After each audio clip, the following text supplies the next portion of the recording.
Buenos días, buenas tardes, buenas noches. Este es Francisco Ruiz hablando con ustedes desde Boston, Massachusetts. El propósito de nuestro canal de filosofía es el de buscar el concepto que nosotros hemos tenido históricamente y tenemos en el presente acerca de lo que somos como seres humanos. El propósito de este canal es el de entendernos como una especie y el concepto que tenemos de nosotros mismos individualmente entre el grupo social en el que vivimos. En estas últimas grabaciones hemos estado aprendiendo algo de epistemología, las maneras y procesos que usamos para adquirir conocimientos. Ya hablamos del sentido común, de la intuición, de la autoridad, y ahora estamos explorando la corriente filosófica llamada racionalismo, la cual nos ofrece una teoría de cómo nosotros adquirimos conocimientos. Como pueden ya sospechar basado en su nombre, ponen la función de la razón en la cúspide de nuestras habilidades como animales humanos para adquirir conocimientos verdaderos. Esta serie la comenzamos con los orígenes del racionalismo, que se centra en la filosofía del filósofo griego llamado Platón. Ahora estamos disertando acerca de uno de sus máximos proponentes, el llamado René Descartes, y su obra maestra, las meditaciones metafísicas. Hoy desarrollaremos la meditación número 4, ya hablamos de la 1, 2 y 3. Recapitulemos un poco hasta ahora lo que hemos aprendido. Primero, que recibimos de Descartes es su plan, su argumento global de sus 6 meditaciones. Su plan es el de descubrir lo que él puede conocer, saber con certeza. Él decidió poner todas sus creencias, todas sus opiniones, todos sus conocimientos que no fueran absolutamente ciertos, los puso en duda. Y después él comienza a construir sus conocimientos añadiendo solamente esos que él puede conocer como absolutamente verdaderos, con 100% de certeza. Entonces, en su primera meditación, él hace lo que decimos en mi pueblo, borrón y cuenta nueva. Borra todos esos principios básicos en los cuales él se apoyaba para creer en todas sus creencias, opiniones y conocimientos. Él duda que tenga manos. Él duda que la Tierra existe, que el universo existe, que las matemáticas, como por ejemplo 3 más 2 son 5, sean ciertas. Él duda completamente de todo. Al principio de la meditación número 2, él encuentra una proposición, una ponencia, una casi como proclamación, casi como una exclamación, que él sabe con certeza que él existe. Ego sum, ego existo. Porque él tiene que existir para poder pensar, para poder dudar, él razona. Para que ese inventado espíritu maléfico lo pueda engañar, él tiene que existir primero. Al final de esta meditación número 2, Descartes sabe que él es una mente. Él es una cosa pensante, que es capaz de dudar. Luego, en meditación número 3, Descartes concluye que él ha encontrado algo fuera de su mente, lo cual él sabe con certeza que existe, y eso Descartes piensa es Dios, que tiene una realidad absoluta máxima. Descartes nos ofrece una prueba, a mi parecer, un poquito complicada, pero en los detalles, pero se puede entender globalmente, fácilmente, en su generalidad, por la existencia de Dios. En esta meditación número 3. Ahora, en su meditación número 4, que tiene el título de vero et falso, de lo verdadero y de lo falso, Descartes se desvía un poco en el progreso de sus largos días de meditación. Uno siente que hace una gran pausa para notar un problema lógico potencialmente, un problema conceptual, él cree, en sus procesos mentales hasta el momento. Bueno, hay que recordar y hay que indicar que hay una diferencia entre argumentos lógicos, como yo lo mencioné en la grabación pasada, muy bien pensados y las conclusiones derivadas de esos argumentos. Más o menos la misma distinción que hicimos la vez pasada. Que es una distinción en la diferencia que hay entre una ponencia, una conclusión y el argumento que uno usa para probarla. Los argumentos pueden fallar, pero la conclusión o ponencia puede ser que siga vigente y que todavía no se ha construido un buen argumento para probar su veracidad. Pero en este momento, Descartes está por el otro lado. La ponencia, posición o conclusión puede hacer que sea falsa, pero el argumento que él usó o se usa sea muy lógico. Entonces la pregunta central aquí que él se hace es cómo distinguir lo verdadero, certero, de lo falso, que es el meollo de la epistemología. En la meditación número 4, Descartes brega o lidia con un problema que encuentra en la conclusión a la que llegó en la meditación anterior, en la número 3. Esa conclusión fue que Dios existe. Descartes ataca su propia ponencia, su propia conclusión, que Dios existe. Porque él dice, lógicamente, puede ser que mi argumento ha sido lógico, pero puede ser que sea falsa. Entonces, Descartes en esta meditación hace una pausa porque quiere asegurarse que esa conclusión de la meditación número 3 es una conclusión verdadera y certera. Es cierto que Dios existe. No quiere asegurarse de que de verdad Dios existe. Bueno, personalmente Descartes no cree que Dios no exista.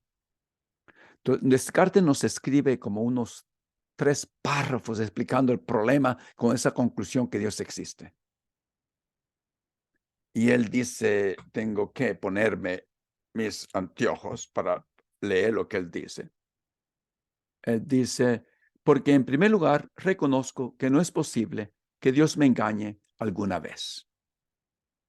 Porque en todo engaño o fraude se encuentra algo de imperfección. Y aunque poder engañar parezca un poco una demostración de inteligencia o de poder, no cabe duda de que querer engañar testifica malicia o debilidad y que por lo tanto no le corresponde a Dios. Entonces, ¿qué es lo que qué es lo que Descartes quiere decir aquí? Si Dios existiera, por ejemplo, no fuera un ente que le gustaría engañar a las personas, porque Dios es todo bueno. Y él continúa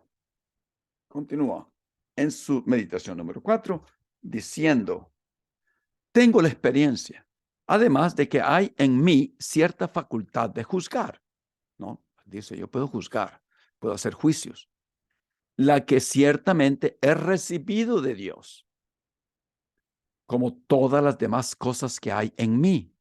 Y como Él no ha querido engañarme, por supuesto que no me la ha dado de tal manera que usándola correctamente pueda alguna vez errar. Entonces aquí Descartes sigue extendiendo la idea de que Dios no es un ente que engaña y si Dios nos ha dado la capacidad, la habilidad de juzgar, de formular juicios, no es posible, siendo Él tan bueno y poderoso, nos la haya dado para cometer errores. Dios nos ha dado nuestra razón, nuestra mente, y como Él es toda bondad, no nos puede engañar. Es evidente que Él nos dio una mente que no hace errores. Nos dio una mente perfecta. Por lo menos, dice Descartes, y añade este pedacito, si usamos nuestras mentes apropiadamente. Ya vamos a ver qué quiere decir eso, de acuerdo con Descartes. Después de este párrafo, Descartes nos revela cuál es el problema. Y aquí empieza. Y no quedaría ninguna duda de esto si no pareciera que de ello se sigue que yo no puedo entonces errar nunca, porque si todo lo que está en mí lo tengo de Dios y Él no me ha dado ninguna facultad de errar, no parece que pueda errar nunca. Y así, ciertamente, mientras pienso únicamente en Dios y me vuelvo por completo hacia Él, no encuentro ninguna causa de error o de falsedad. Pero, y aquí está la cosita, aquí está el problema, pero al volverme luego a mí, hacia mí, experimento que estoy, sin embargo, sujeto a innumerables errores. Sí, hacemos muchos errores. Y aquí está el problema de Descartes. ¿Por qué razón hacemos muchos errores? Si Dios nos dio algo que es bueno, algo perfecto. Porque Dios no nos puede dar un entendimiento, una capacidad para razonar que no fuera perfecta, porque Dios es perfecto y todo lo que sale de Dios es perfecto. Esa es la idea de Descartes. En otras palabras, Descartes está diciendo que le parece imposible que él cometa errores, puesto que Dios, el todo bondad, lo ha creado a él. Pero sucede que nosotros cometemos errores, entonces hay que concluir que Dios no existe. Habría que concluir que Dios no existe. Ese es el problema. Descartes va a tratar de resolver este problema en el resto de la meditación número 4.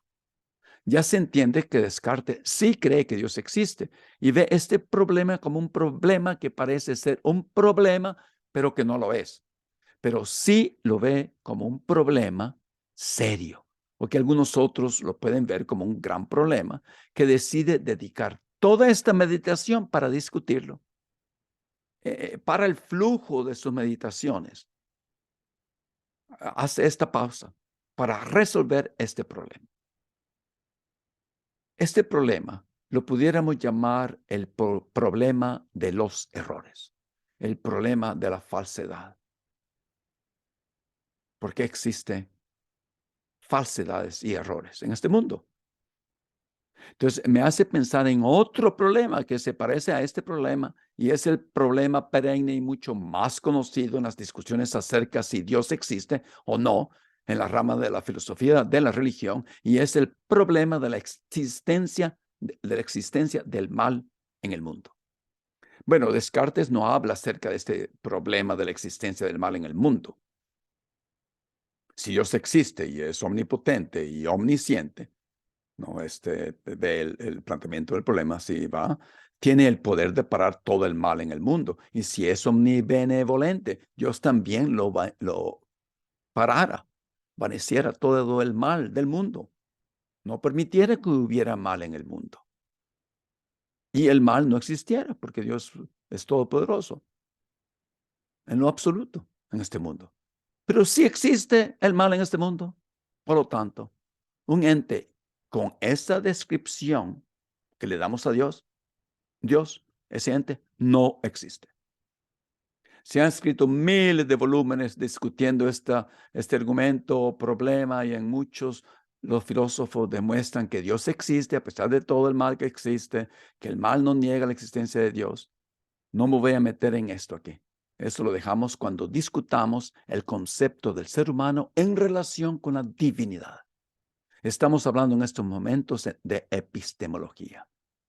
Ok, sigamos con Descartes. Si Dios existe y Él lo sabe todo, entonces Él sabe todos los errores y falsedades que nosotros los humanos cometemos y cometeremos. Y si de verdad es todopoderoso, pudiera reconstruir nuestra mente, reorganizarla de alguna manera, nuestro cerebro, nuestro sinapsis, nuestro electrical corriente dentro de nuestro cerebro, para que nunca cometiéramos errores o llegáramos a falsos conocimientos. Las soluciones que Descartes discute enseguida son las soluciones que históricamente se han dado al problema del mal en el mundo. Descartes pasa como 2 páginas discutiendo posibles soluciones o argumentos al problema de por qué cometemos errores, pero no le satisface ninguna solución.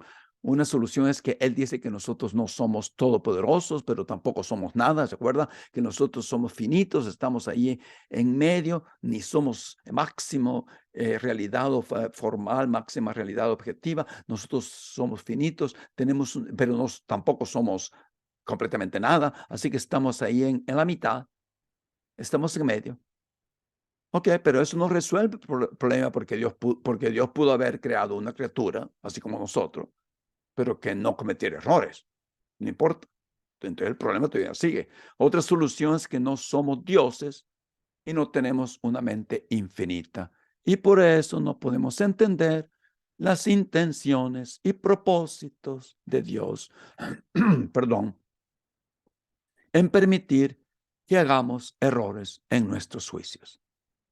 Definitivamente hay una solución a este problema, pero limitadamente no sabe cuál es. No, ese es otro argumento.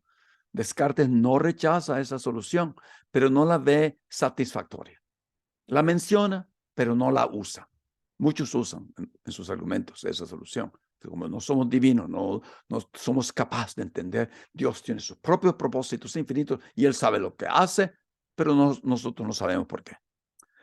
Lo que Descartes hace enseguida es explicar cómo los conocimientos falsos, los errores conceptuales, son posibles entre los humanos dentro de un mundo con un todopoderoso, todo bondadoso, omnisciente Dios. En la siguiente cita, Descartes escribe de dónde vienen esos errores, esas opiniones, esas creencias falsas de los humanos. Y dice, vamos a ver, bueno, no la tengo aquí, parece que la perdí, y entonces, ya más o menos, no quiero parar esta grabación, pero dice más o menos esto, que cuando se acerca a él mismo y comienza a investigar cuáles son los errores que él hace, se da cuenta de que dependen de dos causas, que pasan simultáneamente, concurrentemente. Algunos traducen confluyentemente, que es la facultad de conocer que hay en mí y la facultad de elegir de la libertad de albedrío. Esto es, el intelecto confluye con la voluntad. El intelecto interacciona con la voluntad simultáneamente. Entonces, Descartes razona que una manera de explicar sus errores o falsedades de conocimientos adquiridos es usando dos elementos, dos cosas, dos habilidades humanas, dos causas que juegan una interacción, son concurrentes en la producción de sus falsos conocimientos. Una de esas habilidades es la facultad de adquirir conocimientos, o sea, el raciocinio, el intelecto, la razón, y la otra es la facultad de escoger o del libre albedrío, la libertad de la voluntad. En otras palabras, el intelecto y la voluntad, o sea, el entendimiento y la voluntad, son causas simultáneas de nuestros conocimientos erróneos.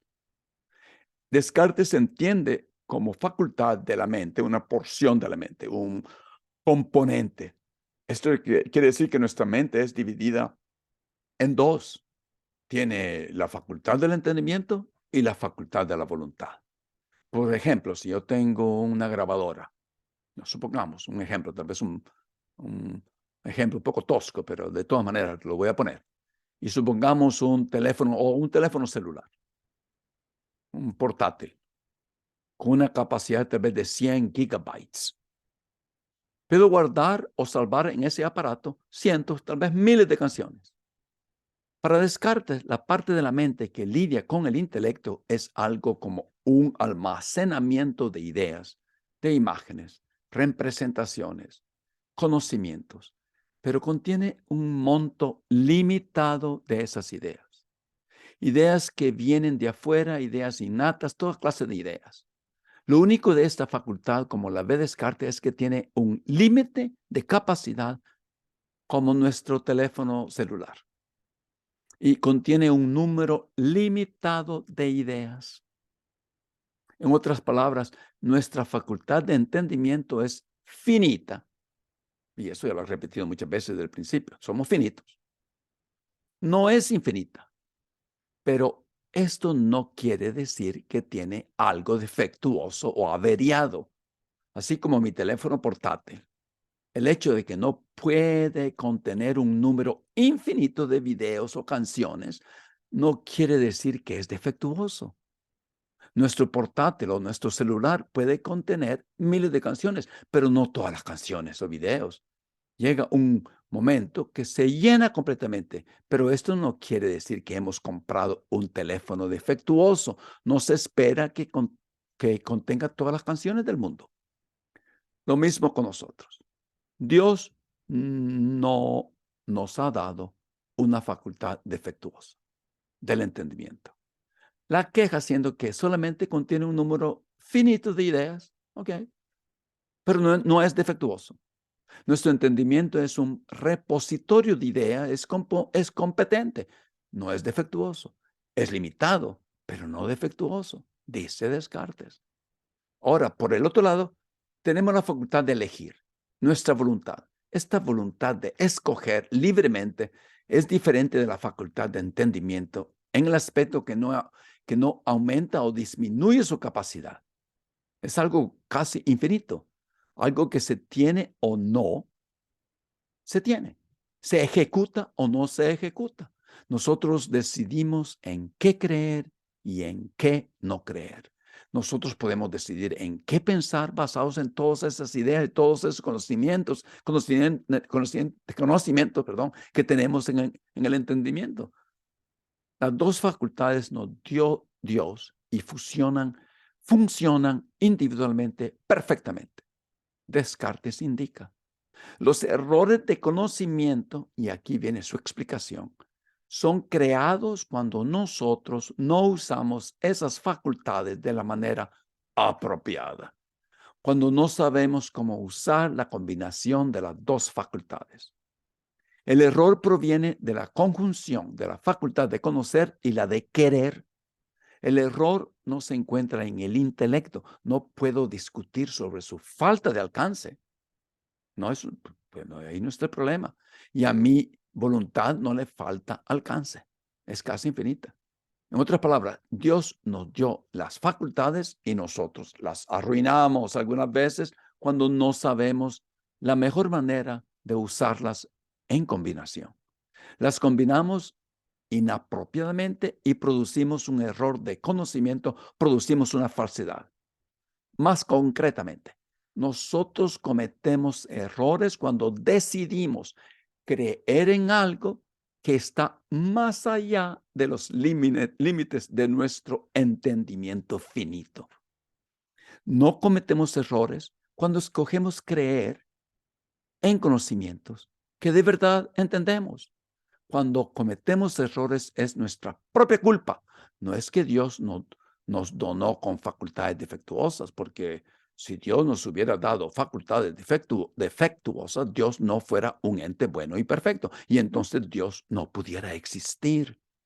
Si nosotros hacemos una falsedad, no quiere decir que eso viene de Dios. No es la culpa de Dios, no quiere decir que Dios es imperfecto. Esa es la solución de Descartes del problema que llamamos el problema de los errores y falsedades, y es análogo a la solución dada por muchos de por qué existe el mal en el mundo. Al final de la meditación número 4, Descartes comienza a planificar la meditación número 5.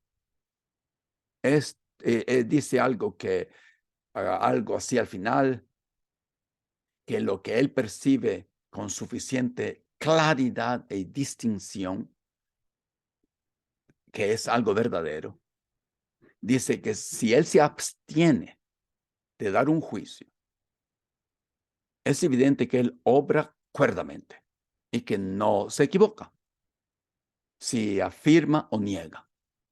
Que no usa con rectitud, dice él, la libertad de arbitrio.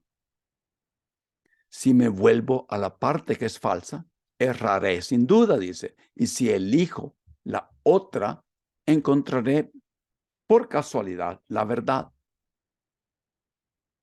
Pero no por ello no tengo culpa, careceré de culpa, porque encontré la verdad por casualidad. Y después sigue, es manifiesto por la luz natural que la percepción del intelecto debe siempre preceder a la determinación de la voluntad, ¿no? Usando la razón, después elegimos. Entonces, lo que nos dice Descartes aquí, y esto es un concepto elemental y técnico en la filosofía de Descartes, es que hay algunas ideas que nosotros las vemos como verdaderas porque son claras y distintas. Generalmente lo que él quiere decir con esto es que hay algunas cosas, unas ideas, que Descartes entiende muy bien. Esos conocimientos fueron dados directamente por Dios. Y por lo tanto, Descartes les tiene mucha confianza, mucha confiabilidad. Esas son las ideas o percepciones claras y distintas. Y decide aceptar esas ideas primero, no subsecuentemente en sus meditaciones. Si no las conoce o las entiende con claridad y distinción, no las va a aceptar. No las va a elegir. No va a usar su facultad de elección. No va a usar su libre albedrío. Y así, de esa manera, va a evitar cometer errores. Esa es la meditación número 4. Esa es la solución del problema que emerge de su conclusión que Dios existe en la meditación anterior, la número 3. En la meditación siguiente, la 5, Descartes nos va a ofrecer otra prueba por la existencia de Dios. Esta es una prueba por la existencia de Dios más famosa, más conocida, y los filósofos la llaman la prueba ontológica por la existencia de Dios. Vamos a hablar de eso en la próxima grabación. Y finalmente, en su meditación número 6, el gran final de Descartes, él va a probar partiendo de su propia existencia, ¿se acuerda? Lo primero que él probó. Lo segundo que él probó que Dios existe. Entonces, partiendo de la existencia y naturaleza de Dios, que todas esas creencias, opiniones y conocimientos destruidos por su duda metodológica en la primera meditación resultan ser verdaderos. Va a concluir que tiene un cuerpo físico, que tiene manos. Va a concluir que el mundo existe y que los objetos exteriores de su mente existen más o menos de la manera como las percibimos. Bueno, muchas gracias por estar conmigo y espero verlos en la próxima grabación. Buenas noches.